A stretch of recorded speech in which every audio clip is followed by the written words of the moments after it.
জয়গুরু বন্ধুরা, আমার চ্যানেলে বিউটিস কিচেনে আপনাদের সবাইকে স্বাগত। আজ আমি আপনাদের রান্না করে দেখাবো সয়াবিন আলু এবং পটল দিয়ে তরকারি। এখানে দেখুন, এটা কিন্তু একটা নিরামিষ তরকারি, সয়াবিন আলু দিয়ে হয়, কিন্তু আমি এখানে দেখুন সয়াবিন সিদ্ধ করে তেলে ভেজে রেখেছি। আমি এই যে পটলটাকেও লম্বা করে কেটে ভেজে রেখেছি, আলুটাকেও লম্বা করে একটু তেলে ভেজে রেখেছি সুন্দর করে। আমি এখানে কড়াতে তেল দিয়েছি, যে তেলে আমি সবজি সয়াবিন ভেজেছি সেই কড়াতে আমি তেল দিয়ে দিয়েছি। আমি এক ফোড়নে এবার বসিয়ে দেবো, ফোড়ন দেবো, জিরে তেজপাতা ফোড়ন। তেল গরম হয়ে গেছে, আমি দিয়েছি তেজপাতা, দিয়ে দেবো জিরে। এবার একটু জিরেগুলো একটু লাল হবে, একটু নেড়ে চেড়ে দেবো, দিয়ে জিরেগুলো একটু লাল হবে আমি ওই সবজি ঢেলে দেবো। এটা হচ্ছে সয়াবিন দিয়ে পটল আলু দিয়ে নিরামিষ তরকারি। এখানে আমি মশলা শিলে বেটে রেখেছি, শুধু জিরে বাটা লঙ্কা বাটা দিয়ে আমি নিরামিষটা করব। এখানে জিরে বেটে রেখেছি, লঙ্কা বেটে রেখেছি শিলে।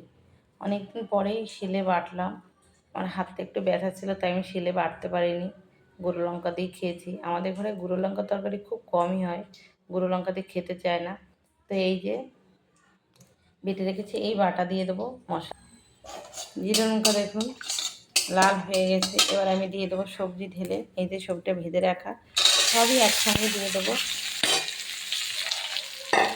দিয়ে এবার নেড়ে চেড়ে নেবো।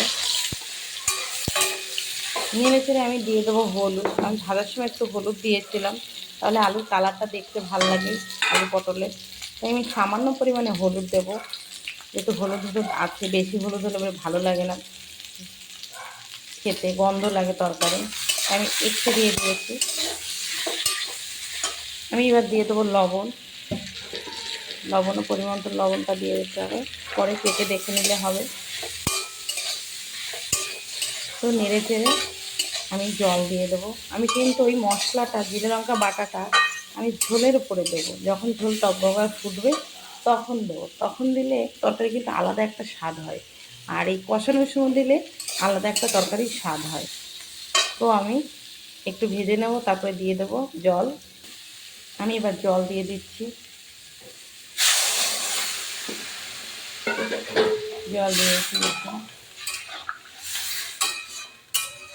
এভাবে সুন্দর করে নেড়ে চেড়ে একবার ঢেকে দেবো। আলু কিন্তু সিদ্ধ হয়ে গেছে দেখুন, দেখেছেন? তাও আমি একবার ঢেকে দেবো। এবার টকবগে যে ফুটলে তবে আমি দিয়ে দেবো ওই মশলাটা, জিরে লঙ্কা বাটাটা। দেখুন টকবগে ফুটছে, এবার আমি লঙ্কা বাটা জিরে বাটাটা দিয়ে দেবো। লঙ্কা বাটা জিরে বাটা খুন্তিতে একবারে তুলে নিয়েছি, এই যে এভাবে দিয়ে দিতে হবে ঝোলে।